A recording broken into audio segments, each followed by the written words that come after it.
কাজটা কিন্তু একেবারেই ঠিক হলো না। মানে আমাদের রীতিমতো হতাশ করলো স্যাম ভাই। আরে এডিটার স্যামসাং এর কথা হচ্ছে।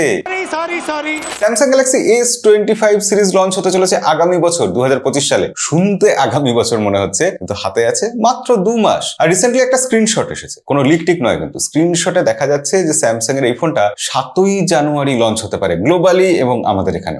এবার S25 সিরিজ নিয়ে আমাদের এত আগ্রহ কেন? প্রতি বছর তো ফোন আসে, সব কোম্পানি ফ্ল্যাগশিপ ফোন বার করে, কিন্তু S25 সিরিজের ফোন নিয়ে এই বছর আমাদের আগ্রহ বোধহয় একটু বেশি। তার কারণ এবার আইফোন 16 সিরিজ আমাদের কিন্তু একটু হতাশ করেছে। আইফোন একটু নতুন করার চেষ্টা করেছে তাদের ওই ক্যাপচার বাটন দিয়ে বা শাটার বাটন দিয়ে, কিন্তু সেটা আমাদের মন ভরাতে পারেনি। আইফোন 16 সিরিজে সেরকম কিছু চেঞ্জ আসলো না, মানে সত্যিকারের আপগ্রেডেশন যাকে বলে সেরকম কিছুই হলো না। এই অভিযোগ তো আমরা রোজ করছি। তাই আমরা খুব আশা নিয়ে বসে আছি, স্যামসাং এর দিকে তাকিয়ে বসে আছি যে S25 সিরিজে স্যামসাং অন্তত আইফোনের মতো হতাশ করবে না। কিন্তু আজকের ভিডিওটা আপনারা দেখুন, আপনারাই বলুন স্যামসাং কি হতাশ করতেই চলেছে? আমি কিন্তু রীতিমতো ভয় পাচ্ছি। আজকে S25, S25 প্লাস আর S25 আলট্রা তিনটে ফোন নিয়েই কথা হবে, কিন্তু আজকে S25 স্লিম নামে যে ফোনটা আসার কথা সেই ফোনটা নিয়ে কোনো কথা হবে না। তার কারণ সেই ফোনটা তো জানুয়ারি মাসে আসছে না, সেই ফোনটা সম্ভবত জুলাই আগস্ট নাগাদ আসবে, আদৌ যদি আসে। এখন অব্দি SM2937B নামে মডেল নাম্বারটুকু সামনে এসেছে, এর বেশি কেউ কিছু জানে না, তাতেই এত ভিডিও তৈরি হয়ে যাচ্ছে, লোকে এত গল্প বলছে। কিন্তু স্যামসাং গ্যালাক্সি S25 সিরিজের অন্য তিনটে ফোন, সেগুলো নিয়ে তো সব খবর আসছে, নিয়মিত আসছে। তাহলে আমরা স্যামসাং এর S25 আর S25 প্লাস নিয়ে আলোচনাটা শুরু করি। এবং শুরুতেই হতাশার কথা জানিয়ে রাখি, এই দুটো ফোনের ক্যামেরাতে কিন্তু সেরকম কোনো চেঞ্জ হচ্ছে না। মানে সেই 4 বছর ধরে একই ক্যামেরা সেটআপ, 10 মেগাপিক্সেলের টেলিফোটো জুম লেন্স কে দেয় আজকের দিনে ভাই? স্যামসাং এই দুটো ফোনে দিচ্ছে। সাইজ না, ডিসপ্লে সাইজও একই থাকছে। এই ডিসপ্লে নিয়ে একটা বিশেষ কথা বলার আছে, সেটা একেবারে S25 আলট্রার ব্যাপারে যখন বলবো তখন বলছি। কিন্তু যে জিনিসটা আমাকে সব থেকে হতাশ করেছে এই S25 আর 25 প্লাস এর ক্ষেত্রে, সেটা হচ্ছে এই দুটো ফোনে ব্যাটারির ক্ষেত্রে স্যামসাং সম্ভবত কোনো আপগ্রেডেশন করছে না। সেই 3900 mAh ব্যাটারি আর সেই 4500 mAh ব্যাটারি। আজকে ভিভোর ছোট ফোন ভিভো X200 মিনি, সেই ফোনে যদি ভিভো 5900 mAh বা 6000 mAh ব্যাটারি দিতে পারে, স্যামসাং এর সমস্যাটা কোথায়? ফাস্ট চার্জিং না, সেটাও কিছু উন্নতি হবে বলে খবর নেই। ডিজাইনে চেঞ্জ হচ্ছে সামান্য, একেবারে চেঞ্জ হচ্ছে না এরকম বলবো না, তবে সেটা কতটা কি হচ্ছে একেবারে S25 আলট্রার ব্যাপারে বলার সময় বলছি। কিন্তু এইগুলো যেখানে চেঞ্জ হচ্ছে না, পড়ে থাকে তার দুটো জিনিস, প্রসেসর আর সফটওয়্যার। এখানে কি কিছু হচ্ছে? দেখুন, প্রথমত S25 আর S25 প্লাস এই দুটো ফোনের প্রসেসরের ক্ষেত্রে খুব বিতর্ক আছে। বলা হচ্ছে ওই আমেরিকাতে কোয়ালকমের প্রসেসর আসবে আর আমেরিকার বাইরে আমাদের জন্য মোটামুটি সবাই ধরে নিতে পারেন যে এক্সিনোস প্রসেসর থাকবে। এক্সিনোস 2500 স্যামসাং এর নিজের তৈরি এবং স্যামসাং কে প্রচুর লাভ এনে দেবে। তবে হ্যাঁ, প্রসেসরটার পারফরমেন্স ভালো হবে, ওই এক্সিনোস এর কাছাকাছি তার পারফরমেন্স হতে পারে। কিন্তু আরেকটা মতামত শোনা যাচ্ছে, যেটা একটু স্বস্তির খবর, যে এখানে নাকি মিডিয়াটেক ডায়মেনসিটি 9400 প্লাস প্রসেসর থাকতে পারে। মানে সেটা কিন্তু একদম ফ্ল্যাগশিপ প্রসেসর। আর মিডিয়াটেকের প্রসেসর মানে সেই প্রসেসর খুব গরম হবে, হিটিং ইস্যু থাকবে, এই সমস্যাগুলো আশা করি থাকবে না, নেটওয়ার্কের সমস্যা থাকবে না। এবার দেখার যে স্যামসাং আসলে কি করে, আমাদের সবার জন্যই কোয়ালকম স্ন্যাপড্রাগনের প্রসেসরই দেবে, নাকি তারা মিডিয়াটেকের প্রসেসর দেবে, নাকি আমাদের কপালে ওই এক্সিনোসই জুটছে। প্রসেসরের পর বাকি থাকে সফটওয়্যার। সফটওয়্যারের ক্ষেত্রে স্যামসাং কে কিন্তু এখন বিট করা প্রায় অসম্ভব। তাদের 7 বছরের আপডেট, সিকিউরিটি আপডেট তো বটেই, অ্যান্ড্রয়েড আপডেটও তারা 7 বছর দিচ্ছে। এটা মানে আনবিটেবল ব্যাপার। কিন্তু এই জিনিসটা আনবিটেবল হয়েছে তার কারণ তার সাথে কম্বিনেশন হিসেবে আছে One UI প্রচুর ফিচার, খুব স্মুথ অ্যানিমেশন, ভীষণ ভালো, রেগুলার আপডেট আসে। আপডেট 7 বছর বললে তো হলো না, প্রতি মাসে 3 মাসে আপডেট তো আসতে হবে। স্যামসাং এই জায়গাতে এখন কিন্তু সেট। তো এবার One UI কে একটু অন্যরকম ভাবে, মানে বেশ চেঞ্জ করে, চোখে পড়ার মতো চেঞ্জ করে স্যামসাং নাকি এবার নিয়ে আসবে অ্যান্ড্রয়েড 15 এর সাথে তাদের এই স্যামসাং গ্যালাক্সি S25 সিরিজের ফোনগুলোতে। তো এখানে আমরা একটু আশাবাদী হতেই পারি যে স্যামসাং তাদের One UI 7 যে আনবে, রীতিমতো ভালো কিছু চেঞ্জ হয়তো থাকবে। এআই তো মানে একদম ভরে ঠুসে দেওয়া থাকবে, এআই নিয়ে তো কোনো কথাই নেই। তবে এআই এর ব্যাপারে আপনারা কতটা ইন্টারেস্টেড সেটা কমেন্টে লিখে জানাবেন তো। আমার এটা নিয়ে রীতিমতো ডাউট আছে যে এআই আমরা ইউজ করছি, মজা পাচ্ছি, কিন্তু এমন অনেক জিনিস তো আছে যেগুলো এআই এর নাম দিয়ে চালানো হয়, যেগুলো আসলে তো এআই নয়, ওগুলো ফোনেরই ফিচার, দীর্ঘদিন ধরেই আমাদের কাছে ছিল। তো যাই হোক, S25 আর S25 প্লাস ফোন দুটো এরকমই হচ্ছে, যেটা নিয়ে আমি খুব বেশি উৎসাহী হতে পারছি না। স্যামসাং বিশাল কিছু চেঞ্জ করছে এই দুটো ফোনে এরকম নয়, খুব সামান্য মাইনর কিছু চেঞ্জ, এবং চেঞ্জ বলতে যেটা হয় আইফোনের ক্ষেত্রে যেরকম হয় এখানেও সেরকমই হয়েছে। বেশ নতুন নতুন কালার নিয়ে আসছে স্যামসাং, কয়েকটা সবুজ টবুজ কালার এইসব আনবে, এটুকুই এখন অব্দি খবর। কিন্তু এবার আসল যে ব্যাপারটা, যেটার জন্য আমাদের সব থেকে বেশি আগ্রহ, flagship phone Samsung Galaxy S25 ultra, Samsung এর তরফ থেকে সেরা ফোন। এই ফোনটাই হতে পারে অ্যান্ড্রয়েডের জগতের সেরা ফোন। সেটা কি স্যামসাং এবার সত্যিই করতে পারবে? সত্যি কি তারা নতুন কিছু দিতে পারবে, এক্সট্রাঅর্ডিনারি কিছু দিতে পারবে? তাহলে প্রথমেই ডিজাইন থেকে শুরু করা যাক। এখানে গল্পটা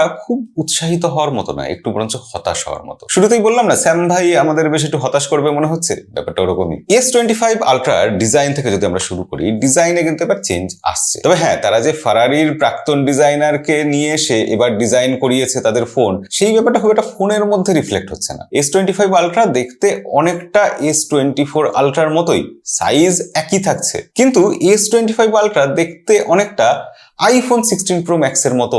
কেন বলছি তার কারণ এবার ফ্রেমগুলো ফ্ল্যাট হয়ে যাচ্ছে। S24 আলট্রা বা S23 আলট্রা সেই ফোনগুলোর সাইডগুলো যে কার্ভ ছিল, সেই ব্যাপারটাই একটা আলাদা অ্যাপিল করতো আমাদের কাছে, আমাদের ওটা ভালো লাগতো, হাতে গ্রিপ পেতে সুবিধা হতো। এবার এত বড় ফোন আইফোন 16 প্রো ম্যাক্স এর মধ্যে সাইডের ফ্রেমগুলো ওই বক্সি টাইপের ফ্ল্যাট হয়ে যাবে, এই ব্যাপারটা প্রথমত স্যামসাং এর আইডেন্টিটিকে একটা ধাক্কা দেবে, দ্বিতীয়ত এই জিনিসটা আমাদের হাতে ধরতেও অতটা কিন্তু কমফোর্টেবল লাগবে না। স্যামসাং কেন এইভাবে তার নিজস্বতা হারিয়ে ফেলছে, এই নিয়ে আমার প্রশ্ন থাকলো স্যামসাং এর ডিজাইনারদের কাছে। তবে কালার, গতবার S24 আলট্রাতে স্যামসাং 7টা কালার নিয়ে এসেছিল, এবার S25 আলট্রাতে তারা 8টা কালার নিয়ে আসবে, যার মধ্যে ব্লু ভেরিয়েন্ট তো আছেই একটা, যেটা বেশ ভালোই লাগছে, এছাড়া টাইটেনিয়ামের নানা রকম শেড। এরপর আসে S পেনের কথা, স্যামসাং এর বিশেষত্ব, যেটা স্যামসাং এর এই S24 আলট্রা বা S23 আলট্রাকে একটা আলাদা আইডেন্টিটি দেয়। সেই S পেনটা এবার কিন্তু বাঁ দিক থেকে ডান দিকে সরে যাচ্ছে। এই ব্যাপারটা আমি জোর দিয়ে বলতে পারছি, তার কারণ যতগুলো কেস আমরা দেখতে পেয়েছি এখনো অব্দি টুইটার বা বিভিন্ন জায়গায়, এছাড়া স্যামসাং এর বিভিন্ন রেন্ডার যেগুলো আমরা দেখতে পেয়েছি, নানা রকম জায়গা থেকে মোটামুটি কনফার্ম করা গেছে যে ওই S পেনের পজিশনটা এবার চেঞ্জ হচ্ছে। তাতে কি সুবিধা হবে আমি জানি না, তবে হ্যাঁ চেঞ্জ হচ্ছে। এবার এই ফোনের ব্যাক সাইডে যে ডিজাইনটা থাকে, অর্থাৎ একটা মিনিমালিস্টিক একটা ডিজাইন, ক্যামেরা বাম্প আলাদা করে নেই, শুধু লেন্স গুলো পরপর সাজিয়ে বসানো আছে, এই জিনিসটা আমার ভালো লাগে। স্যামসাং এবারও ওই জিনিসটাকে ওরকমই রেখেছে, তবে জিনিসটাকে আরেকটু চ্যাপ্টা করে দিয়েছে, অনেকটা স্যামসাং এর ফোল্ডিং ফোনের ক্যামেরা হাউসিং এর মতো। এর ফলে সুবিধা হবে যেটা, ফোনটা আমরা টেবিলের উপর রাখলে ক্যামেরা বাম্প গুলো বেশি উঁচু হয়ে থাকবে না, একটু কম হাইট নেবে। তার যে সার্কেলটা, তার যে সাইজটা, সেটাও কিন্তু এবার ছোট হয়েছে তুলনামূলক, আইফোনের থেকে তো অন্তত ছোট। কিন্তু যেটা সব থেকে দুঃখজনক, যেটা নিয়ে রীতিমতো সমালোচনা হচ্ছে, স্যামসাং তাদের এবার ডিসপ্লেতে S24 আলট্রাতে যে ডিসপ্লে ইউজ করেছিল, একদম এক্স্যাক্ট সেই ডিসপ্লে ইউজ করছে। কি ভাবছেন, এটা তো প্রশংসা হওয়ার কথা না? এটা প্রশংসা হওয়ার ব্যাপার নয়। এই M13 ডিসপ্লে যেটা গতবার ইউজ হয়েছিল, সেই ডিসপ্লে থেকে তারা নতুন একটা ডিসপ্লে তৈরি করেছে, যেটা আইফোনে অ্যাপেলকে তারা বিক্রি করেছে। M14 ডিসপ্লে, সেই ডিসপ্লে তারা S25 আলট্রাতে ইউজ করবে, এটা খুব স্বাভাবিক ব্যাপার ছিল, সবাই জানতাম এটাই হবে। কিন্তু এই M13 গতবারের ডিসপ্লে থেকে এবারের M14 ডিসপ্লে, সেটাতে আসলে আমাদের সুবিধা কি হতো? এই ডিসপ্লেটা আরো বেশি ব্রাইট, এই ডিসপ্লেটা আরো দীর্ঘদিন চলবে, অর্থাৎ ব্লু লাইনের ভয়টা কম থাকবে, এছাড়া আরো ছোটখাটো অনেকগুলো বেনিফিট আছে। কিন্তু স্যামসাং খরচা বাঁচানোর জন্য, কস্ট কাটলমেন্টের জন্য, কি বলবো, এটাই একমাত্র কারণ হতে পারে বলে আমার মনে হচ্ছে। স্যামসাং এবার কিন্তু M14 ডিসপ্লে ইউজ করছে না, তারা সেই গতবারের M13 ডিসপ্লে ইউজ করবে। অর্থাৎ আইফোন 16 প্রো ম্যাক্স এর থেকে স্যামসাং এর S25 আলট্রা, সেটা অলরেডি রিলিজ হওয়ার আগেই এই জায়গাতে হেরে বসে থাকলো। ডিসপ্লের দিক দিয়ে আইফোন উইনার হয়ে গেল। কি স্যামসাং ফ্যানদের কাছে এটা কি খুব ভালো খবর? দ্বিতীয়ত, স্যামসাং এবার S25 আলট্রার ব্যাটারিতে কোনো আপগ্রেডেশন করছে না, অর্থাৎ সেই 5000 mAh ব্যাটারি। সব কোম্পানি যেখানে ব্যাটারির সাইজ বাড়াচ্ছে, মানে অন্তত ক্যাপাসিটি বাড়াচ্ছে, সাইজ এক রেখে, স্যামসাং সেটা করছে না। এমনকি তারা চার্জিং স্পিডও নাকি বাড়াবে না, ওই 45 ওয়াট চার্জিংই থাকবে। তবে হ্যাঁ, এখানে একটা আশার ব্যাপার আছে, যেহেতু তারা এবার অনেক উন্নত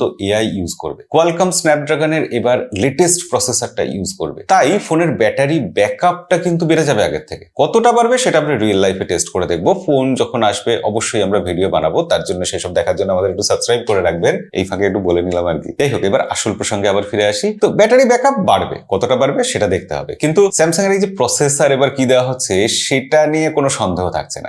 S25 আলট্রা সবার জন্য, গোটা পৃথিবীর সবার জন্য এবার কিন্তু কোয়ালকম স্ন্যাপড্রাগন এলিট প্রসেসর থাকছে, যেটা আসলে Qualcomm Snapdragon 8 Gen 4 processor. Obviously 3 nm তৈরি প্রসেসরটা রিলিজ হওয়ার আগেই আমরা জানি যে খুবই পাওয়ারফুল প্রসেসর হবে। এবং হ্যাঁ, এই প্রসেসরে কিন্তু এআই থাকবে, যার ফলে ফোন ইউজ করার যে এক্সপিরিয়েন্সটা সেটা অনেক বেড়ে যাবে। অবশ্যই ইমেজ প্রসেসিং ভালো হবে, ব্যাটারি ব্যাকআপ বেটার হবে, এগুলো তো হবেই। তো ইমেজ প্রসেসিং এর প্রসঙ্গে মনে পড়লো যে স্যামসাং গ্যালাক্সি S25 আলট্রা এখানে ক্যামেরা সেটআপে কিন্তু চেঞ্জ হচ্ছে। স্যামসাং এখানে আমাদের হতাশ করেনি। এবারও স্যামসাং এর মেইন সেন্সরটা 200 মেগাপিক্সেলই থাকছে, কিন্তু বাদবাকি সব কটার সেন্সর আলট্রা ওয়াইড, টেলিফটো সব সেন্সর কিন্তু 50 মেগাপিক্সেলের হয়ে যাচ্ছে। তার সাথে থাকছে নতুন ইমেজ প্রসেসিং। ছবির ক্ষেত্রে হ্যাঁ, ভিডিওর ক্ষেত্রেও স্যামসাং কিন্তু এবার বেস্ট হতে পারে, বেস্ট করতে পারে, সবার থেকে ভালো হতে পারে, আইফোনকেও বিট করে দিতে পারে, আশা করব আমরা। তবে র্যাম রমের ক্ষেত্রে কিন্তু এবার কোনো চেঞ্জ নেই। হ্যাঁ, একদম লেটেস্ট আর বেস্ট টেকনোলজিই থাকছে, তবে র্যামের এবার ক্যাপাসিটি বাড়ানো হচ্ছে।